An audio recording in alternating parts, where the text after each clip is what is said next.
What is up, everybody? It is Alex from Heavy New York calling from the Alto again, and this time, since 2019, we return with Francesco of the almighty Fleshgod Apocalypse. Thank you so much for coming back on the show today. Great to see you again.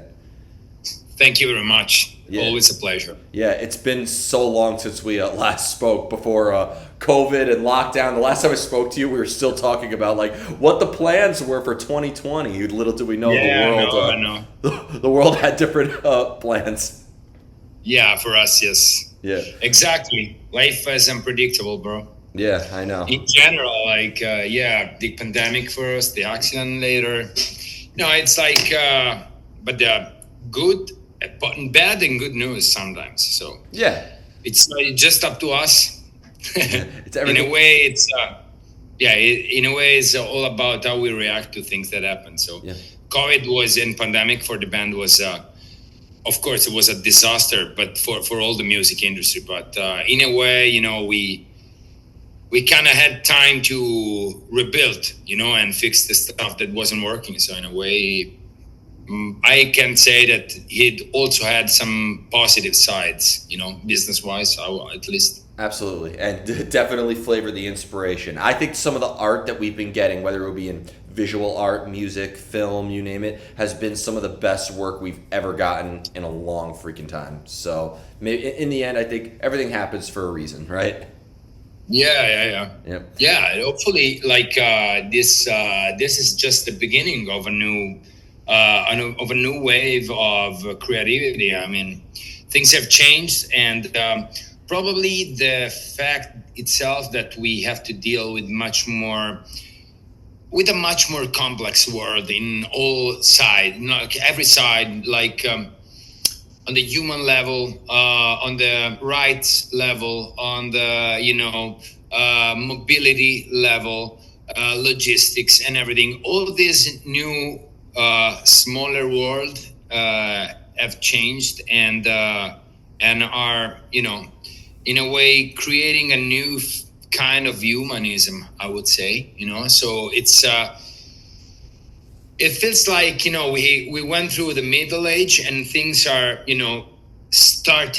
people are starting to react to all the shit and the mud and the garbage that we got in the last 20-25 years. Yeah. So it's a little bit like a wake-up call for us now, and it takes time to rebuild everything in the proper way, but I see a lot of people that are much more motivated, Definitely. Before we felt some kind of doomed in a way, you were doing the same thing over and over, a little bit like, okay, I follow my formula because it's safe, Now the pandemic itself and many other things are putting ourselves outside the comfort zone in a way. So we have to deal with a lot of new issues on politics, or as I said, even on the human level, and these are starting to create a new generation of men that want to make it right, that want to change the world for real. So I got to tell you, my soundtrack to overcoming 2020, so going from 2020 to 2021, that transitional period, the soundtrack is your cover of Blue by Eiffel 65. I think that is the best cover ever. Better than what Bad Wolves did with Zombie, better than what Lacuna Coil did with Enjoy the Silence, better than any... It was fun. That was the best cover of all time. And that original song was the first hit single I remember as a small child, so it was very nostalgic for me as well. But we're finally getting the follow-up to Veleno, which was the last time we were speaking, we were promoting that record. But in between Veleno and this new album, Opera, we got the Pendulum and Blood Clock EP. We've gotten this cover. We've gotten this epic cover. Was this the natural transition or the natural follow-up between Veleno and Opera? Was this sort of like the idea that you had in mind to follow up Veleno? Or given that the world has changed so much, many different inspirations have come, it's as if you're not thinking about Veleno or King or Labyrinth, Agony, etc.? No, well, on a musical side, I think that Opera is is the sum of all the albums that we have. Like it's the first album where we have for real all the elements in the best, and we got the best balance between all the elements. Some songs are inspired by Oracle, it's the first album. Some other songs are inspired by Veleno. It's like we went through the whole discography and we took the best of each album and tried to put everything together, which makes a little bit more, it gave to the album even more diversity and in a way even more dynamics. As for the concept itself and the way we developed this concept, everything started with my accident, and the album is about that and all the recovery process. So I would say that more than the pandemic, that in a way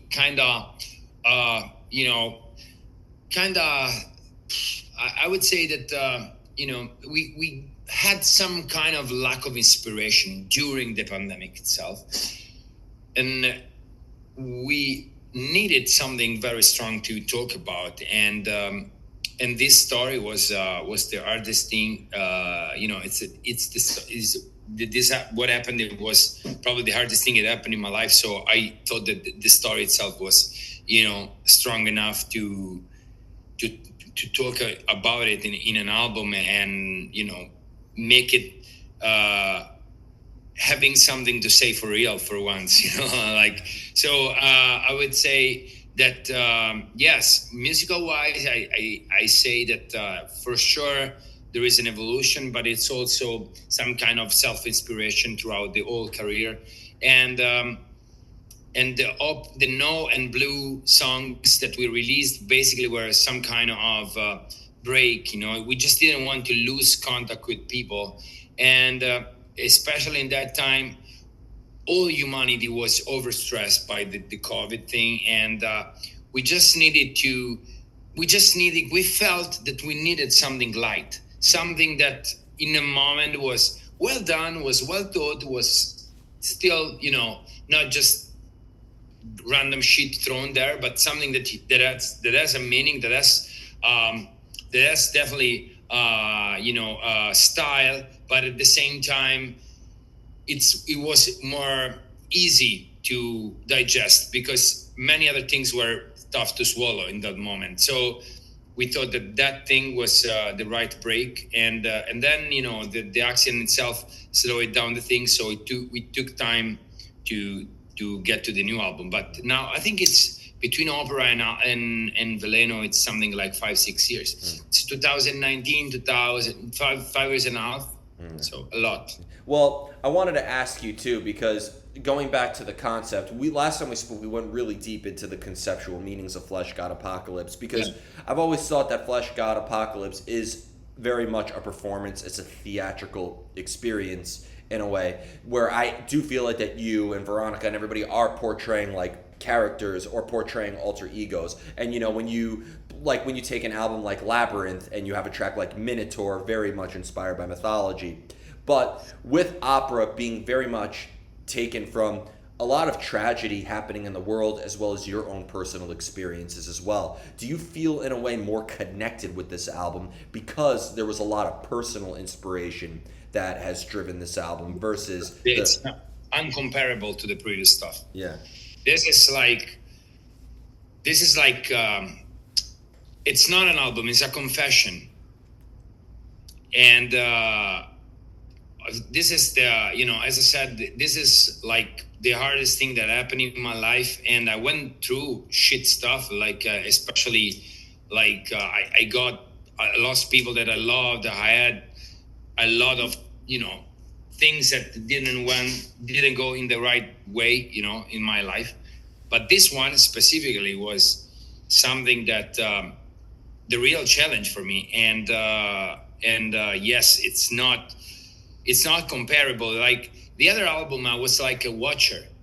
Even if you talk about some disaster or tragedy or a burden carried by humanity in a way, or even the story of somebody that was close to me, even if it was somebody that I knew and we wrote a song about it, was still somebody else. I was just watching and never judging, but giving my opinion in a way. And I could empathically, kind of absorb part of their pain, part of their suffering, and make it mine and translate it into the song.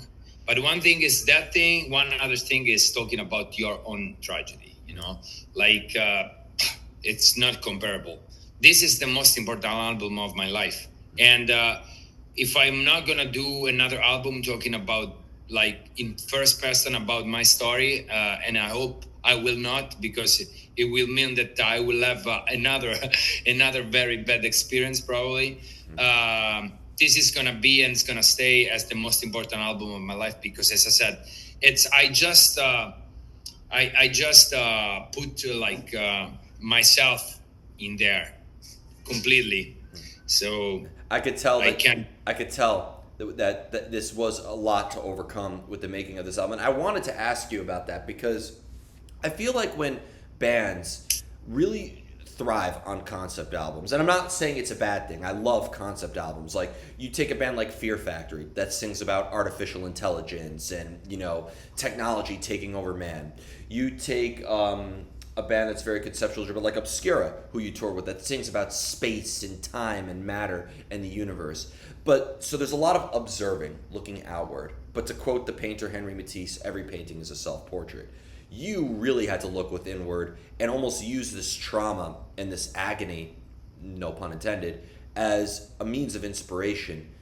Was the songwriting to look in to dive in deep in yourself in that darkness? Did that make the songwriting process very deteriorating, just as it could be cathartic? Do you almost feel like maybe you opened as many wounds as you did as it was healing many wounds in a way? I say that musical wise, it is the, like, we start writing after my accident.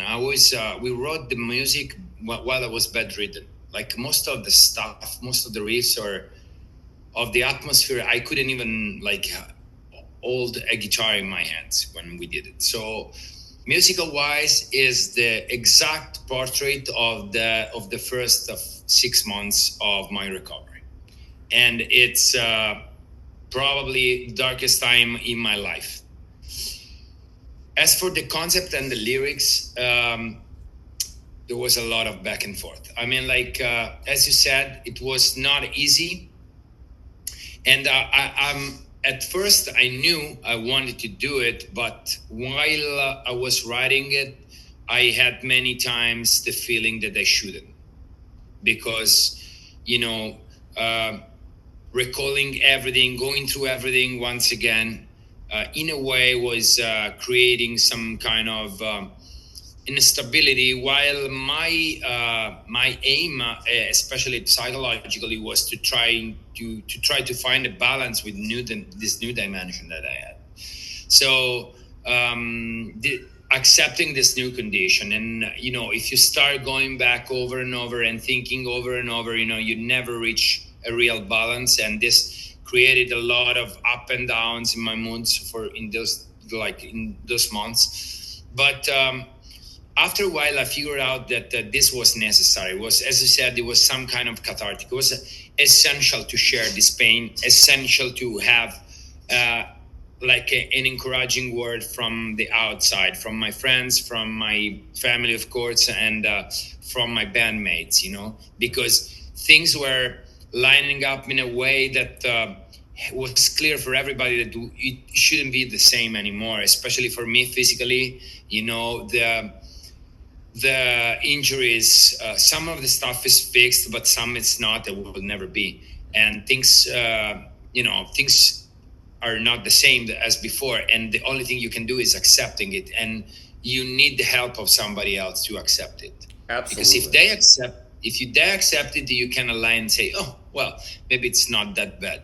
Otherwise, it's it's really a giant monster that you think you can overcome by yourself, but I think it stays there. Like you can hide, but you cannot escape from it. So let me ask you now, because you're about to hit this epic tour with Shadow of Intent. I cannot wait for that show. It's gonna be a great show. Now, after this is going to be for a lot of us the first time we've seen Fleshgod Apocalypse since the Obscura tour. So it's been a while, but also for some people may have not have seen that tour first time since Hypocrisy, and a lot of people are excited to come back and hear some deep cuts off of Oracle, some Agony, some Labyrinth. Minotaur is always going to be my ultimate headbanging song in a way.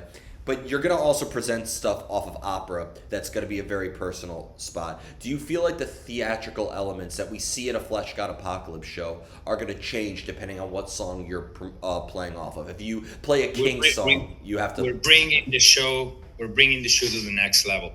Whoever watched, and we can spread it. You can even made a headline out of this. Whoever watched Fleshgod Apocalypse so far have no idea of what is coming for the next tour. We've been working on this non-stop for a year and a half now, because once we had the songs in our hands, we knew that we wanted to do to reach the same level of drama and theatrical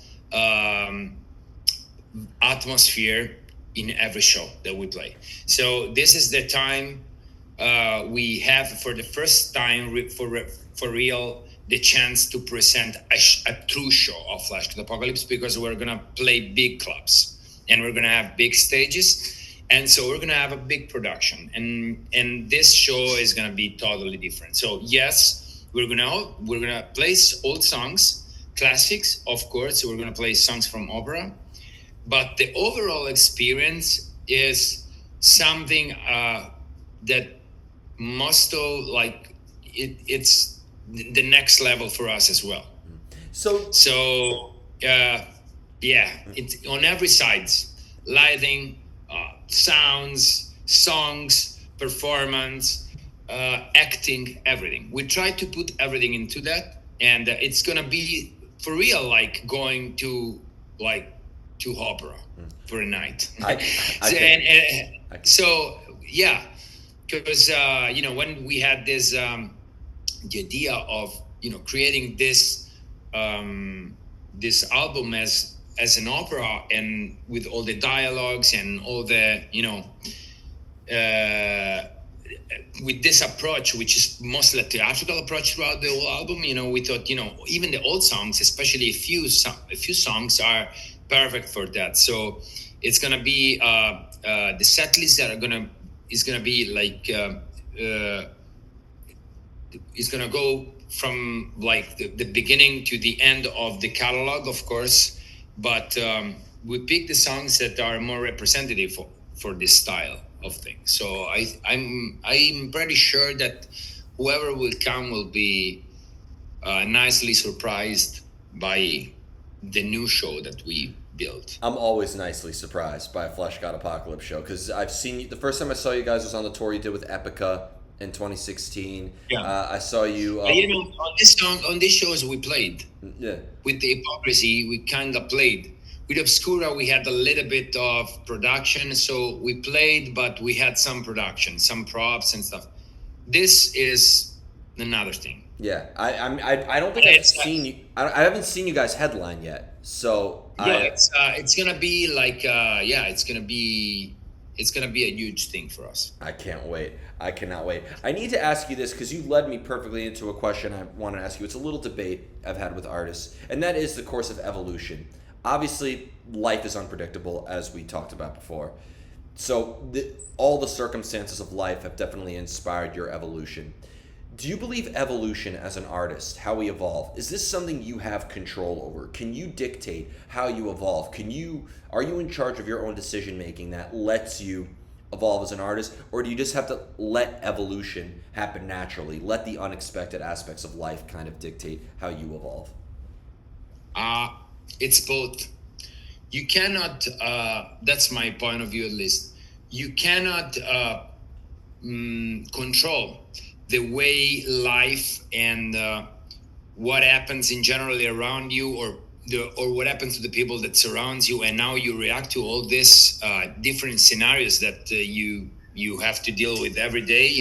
How these things will affect for real your inspiration, or how this will change you as a man. but there's something that you can do actively is that you have to keep your mind open, and you have to force yourself to accept it and accept the fact that you change, and not just say, okay, this worked for me so far, so I need to stick to this formula because it worked. So what I do actively is, if something that I don't like at first, but it's interesting and can in a way affect my song, for example, my songwriting or my creativity, it's something that needs more study, needs more to dig deeper, I always go for that. And sometimes I force myself to do it. And in the end, everything that surrounds me in a way connects to that, and it becomes a new language, a new like extends my vocabulary in a way. Yeah. So when I go back to the songwriting, I also know that, and or so if something happens, I can describe what happens in with a better vocabulary. I'm talking a musical vocabulary, and also sometimes even lyrics. Does the same go for inspiration? Can you go out and look for inspiration in a way, or do you just have to let it strike you? You have to be open to that. You cannot find it, you cannot force it, but you must be open-minded, and let the things happen to you. You cannot force it. You cannot go there and say, okay, I want to get inspired, because it's in a way, it's a process that really doesn't work. It's just like love. Let's say, it's my English is like, I try my best, but let's try to explain this. This is a more philosophical thing. It's just like, you cannot go out and look for the right person and force things. You need to open your heart, and in a way, the right person will come. So that's the same thing with inspiration. You cannot go there and force a girl and say, hey, lady, you have to be my wife forever. And then she's going to be, no, you're forcing me to do this. I don't want to do it.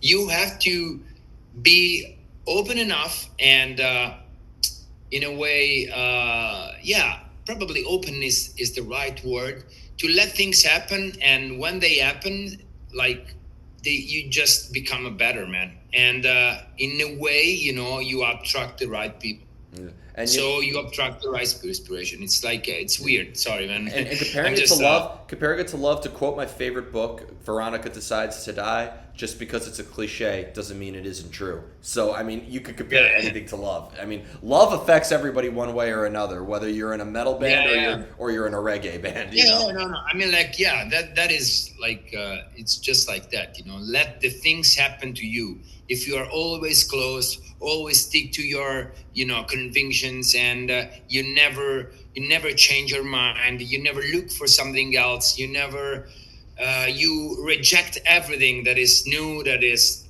in a way, you feel threatened by changes, then nothing is going to happen. You're going to write over and over the same shit, and it's going to be boring and pointless. The fear of change is the greatest killer of humanity. If you let things happen to you in a good or in a bad way, you are going to extend your own emotional vocabulary, and your inspiration are going to benefit from that. Because when you're going to go back to write things, you will be able to write about these things that happen to you in a way. Definitely. I think opera is a great testament to the greatest results. It's a statement about that. Representing that. Definitely. So before we go, I want to thank you so much for your time. Most of all, thank you for continuing to give us your amazing art and for bringing it to all of us here. Your work is extraordinary. Thank you. And inspires all of us. Just with the release of Opera coming very soon, you got this epic North America tour with Shadow of Intent. If you're allowed to say at this very moment, of course, what else could we be expecting for Fleshgod Apocalypse in the future? We are, we're going to tour and play opera like as much as we can, because we love this new song. So we're going to come with Shadow, and the full lineup is amazing. Injustice, the Zenith Passage, this new band, Disembodied Tyrant, it's amazing. And it's going to be a great show. You're from New York, correct? Yep, I'll see you. So we're going to we're gonna play in Brooklyn, and It's a great venue, by the way. I don't know if you played there. You were supposed to play there with the Agonists before 2020, but Warsaw, if you've never played, yep, it's a fantastic venue if you've never been there before. I love it there. Amazing, awesome to know. And and then we're gonna keep touring, and maybe we'll be open for new inspiration and write a new album in the next 2 years. we'll see. You never say never, right? Life is unpredictable. I don't know. I just don't force things. Yep. Just let things happen. Well, as we should. But thank you so much, everybody. Fleshgod Apocalypse. Be sure to check out Opera. Catch them on their upcoming North American tour. We will see you next time on Heavy New York. Thank you, man.